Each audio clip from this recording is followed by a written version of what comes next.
Yeah, during the writing of and the recording of Memento Mori, I was that whole process, right? I had been in Mhm. some hospitalized situations. I was sober for the majority of writing that record, Mhm. but I relapsed when we were in the studio. The Rocking Recovery Podcast. Was there many like relapse points for you, like in the beginning, or how was that in your first steps of your sober journey? I mean, it took years. It took probably of real trying of like actually, or I say real trying of like actively sort of trying, whether that was real or not. Hmm. The first situations I was even led to acknowledge there might be a problem. Long after I was aware that there was one, I just didn't care. Yeah. I had an intervention, right? People came over to my house, and me being the relatively intelligent person I am, knew exactly what was going on. As soon as I sort of like, what the fuck are you doing in my house? I know what this is. So I just relented immediately. I didn't put up a fight. I'm like, fine, I'll go to rehab. Fuck you people. Yeah. Right.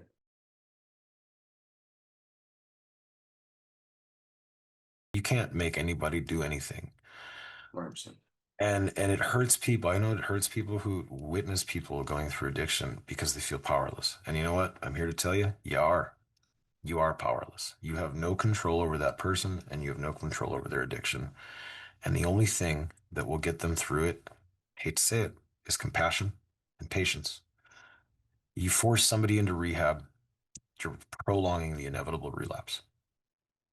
And I'm not saying that you shouldn't, in certain situations, maybe do that, right? Maybe it's necessary. But I know for me, I remember getting out of one of my hospital stays, and in looking in retrospect, this is a really sad moment because I was just being honest and I was expressing to someone, well, it doesn't even matter who, to someone at the time, I was like, I just got out of the hospital and I want to drink.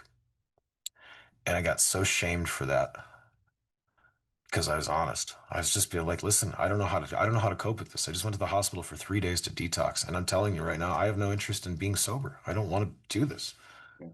And it was just ugly from there. I would have months. And then the reality was that I didn't want to quit at the time. And I wasn't gonna quit until I was ready to. And again, I can only speak from my experience, but I always, like every human, I assume everybody thinks like I do. You know, Right. everybody sees the world through the same eyes that I see it. I wasn't, I'll never be told what to do by anybody. You're just never going to force me to do anything. Good luck. If Mhm. I've been that way my whole life, don't do this. Okay, Now it's I got guaranteed to. challenge accepted. Right. And yeah, it was, I know it's hard on people around you because they just want you to be healthy and they want you to function in their life too, right? I Yeah. understand that, but it doesn't matter. It doesn't matter at that point what you want out of that person. That person's got to go through the thing. For me, I had to go through all of those. I had to suffer,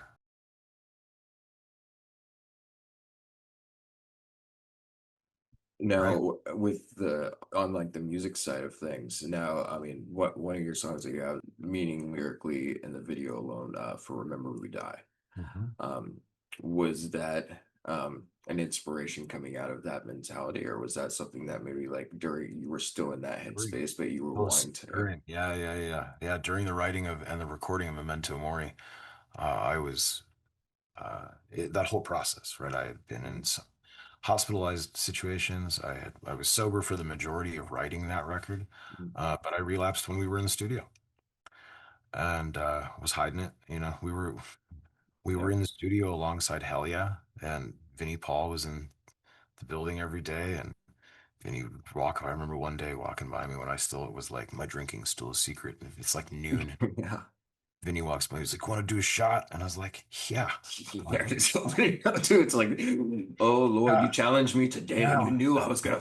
With Vinny Paul, yeah, I want to do a shot, and I did. And I drank with Vinny during that time. But there was this moment I realized with like I was thinking about Chester from Lincoln Park. And I was thinking about all his lyrical content, and I was like, that guy has been crying out. All these guys, right? All Yeah, these yeah, guys that I listened to and loved, and there's a lot to be said about what you're conditioning yourself to say and do every day. And if we're writing songs about being depressed and being powerless and wanting to give up and wanting to die and not seeing any value in the world and only seeing the ugly, if we sing that every day, day in and day out, how how can I expect to get any better?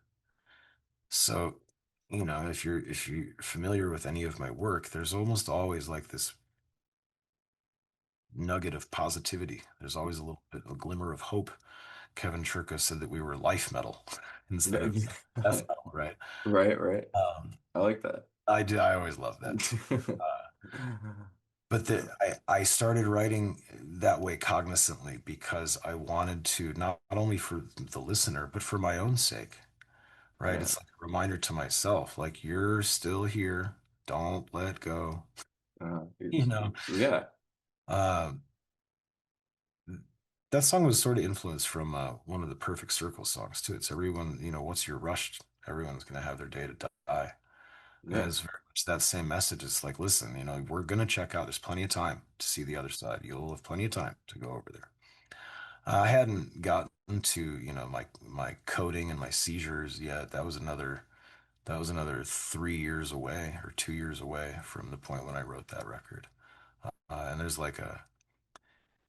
an interview with the U Rock Foundation that was, very much in the middle of that whole process. Probably took 4 or 5 years of me trying and failing and trying and failing and trying and failing until I finally was ready to really do it.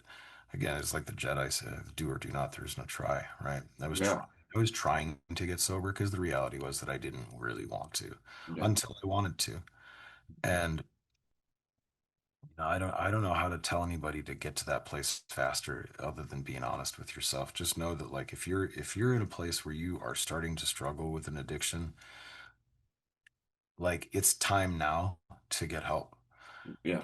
It's not going to get any better from here. You know,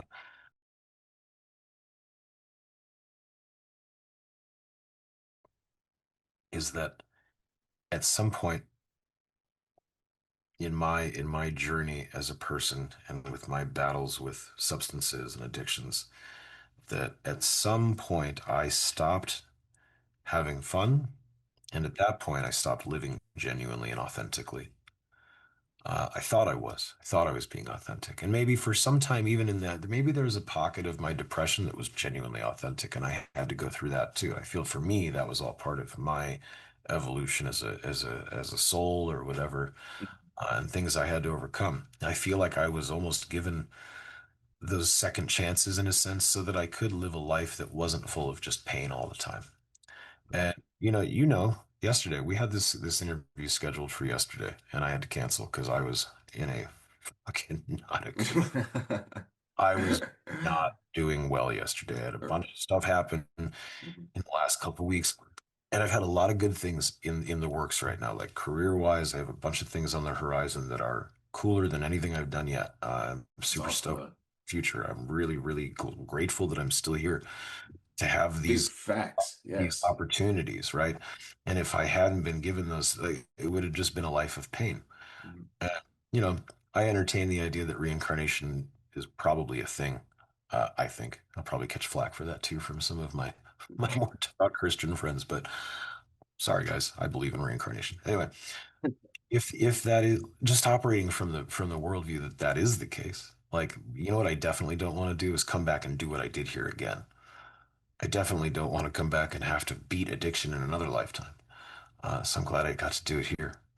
You Dude, know, that now I can work on doing some other cool shit and gaining some other information or knowledge or skill sets or Dude, I doing wish I some. had like an effect when you said that. That was like I'm when you watch this back, you're gonna be like, that was a fucking good one right there. Like Just humor me for a second. Imagine that that's true. Like we operate from the perspective yeah.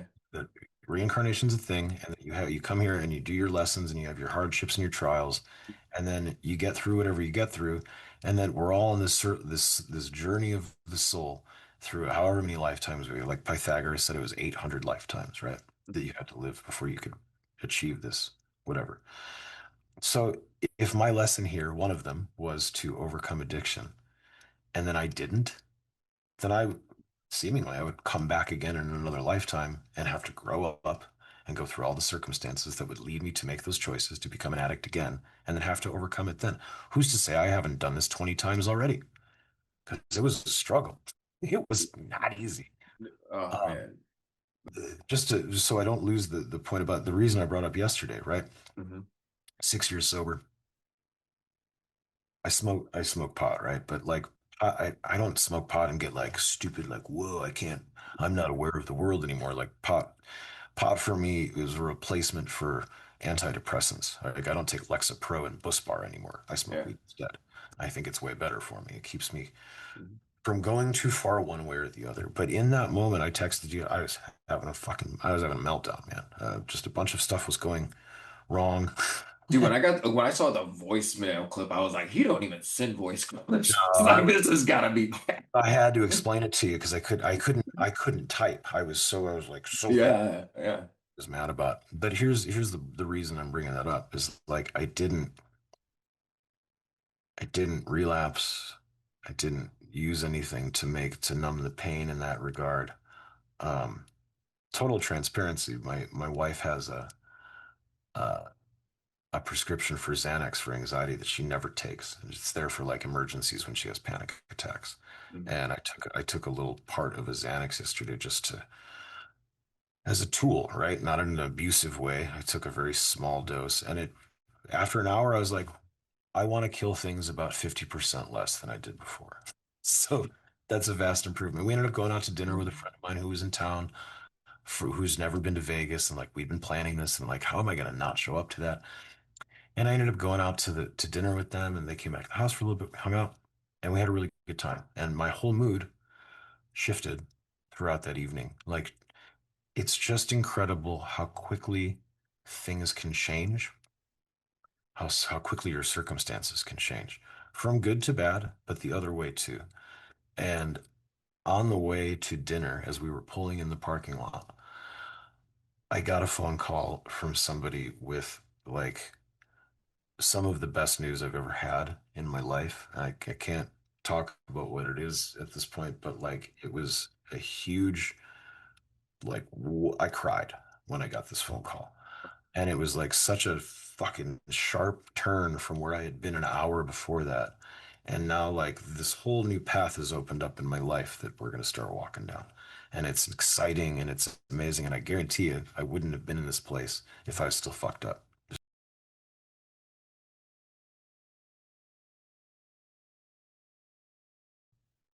Getting back into the things that I love, doing a little bit of Chinese Kung Fu every day, doing some Qigong. I actively play piano. I actively play guitar. I actively sing every day. I actively try to read every day. I just have these little things that keep me kind of Like the stimulated. micro wins. Yeah, yeah, yeah, yeah. And they stimulate me in positive ways that I was probably the dopamine kicks I was probably getting from the booze or whatever, and the social interaction. And But those are the cool things too, because I mean those things happen prior to like the addiction, right? It's like, I remember. yes, yes, exactly that. Sorry, go ahead. Oh no, yeah, but because I can remember on times like, before the drinking became a really big problem and stuff like that, where yeah, you would just get inspiration from at random points, or like even if like I was at work, or even if I was away from my house, like I wasn't fucked up and wouldn't lose that in my head by the time I got home and got in front of my computer. And then also too, I'm also in front of my computer, present and aware of how I want to do this. You And can make instead, because I know if I bring like, for example, if I work on music and I was to bring like a bottle and be like, all right, I'm gonna drink and start working on music. That song ain't getting fucking done. I'm no. gonna get to like a point to where I'm gonna be like, oh, I need to go run and get a new bottle. Or I'm just gonna be in such a freaking happy mood. I'm like, all right, let's go fucking socialize. I'm gonna walk away Or from the you get work. to the point where you can't effectuate the proper work anymore, and you Oh, might. 100%. Yeah. I mean, how many of us in this industry have had nights where it's like, oh, we stayed up getting fucked up and writing a Mhm. song, and then you come back and listen to the next day, and it's garbage. Oh, it sounds like It's like straight it's because you were but like you wasted when you were trying to work, and Everything sounds amazing when you're wasted too. It does, and it's unfortunate because it skews our perceptions. And it's like my wife and I were talking last night. Like, I don't know anybody who is like a functioning addict who's crushing it. Yeah, Uh, all the people that I'm not saying that I don't know people who recreationally use drugs who aren't crushing it, because there are people out there who use drugs who aren't addicts, man. I mean, yeah, that's another thing that I'll get flack for. There's people out there who can use drugs recreationally and then not do them the next day and be fine. And I support that. Go hmm out and use your drugs. I don't care. But most of us aren't like that. yeah, And the reality is that the people who are out there doing big shit have their lives together, man. yeah. They That's have still been the priority, not the drug, not the alcohol. it has to be. And Mhm. anybody who and a lot of the people who I see who are insanely successful were fucked up and got Got sober. sober. And then made like I mean, all of the lead singers of all of the bands that we know are all examples of that. Ollie Sykes is an example of that. Corey Taylor, Ivan Moody, uh, Marilyn Manson, Element, freaking. Naughty Radke, like all of these guys who are the biggest names in the industry, Mhm. all fucking maniacs at one point, Yeah, then cleaned their shit up, and then were able. Jonathan Davis is probably one of the best. Rob yeah, Halford, Alice Cooper, all of these greats. Like Jonathan Davis is like, he's going to be for the next generation that Korn is going to be what Ozzy was for the last 20 years, right? And like exactly. that dude wouldn't be doing that job if he was still drinking Jack Daniels and biting people's faces off. There's no way. No, and I mean that's a huge point too because I mean I know I've used that excuse numerous times. Like I'm functioning, I can get work done, whatever the case that I wanted to tell myself to Maybe justify that like I'm not here. I'm not that I'm right. not that Yeah, bad. yeah, I'm not that bad. Bro, I Like did all those Gemini records fucked up. I mean, clearly I was in sort of some, I mean, but right. was I though? I mean, I'm lucky that I skirted by and was able to do the job that I did. Uh, but I mean, how much better of a job could I have done if I hadn't been completely out of my mind the whole time? The Rocking Recovery Podcast.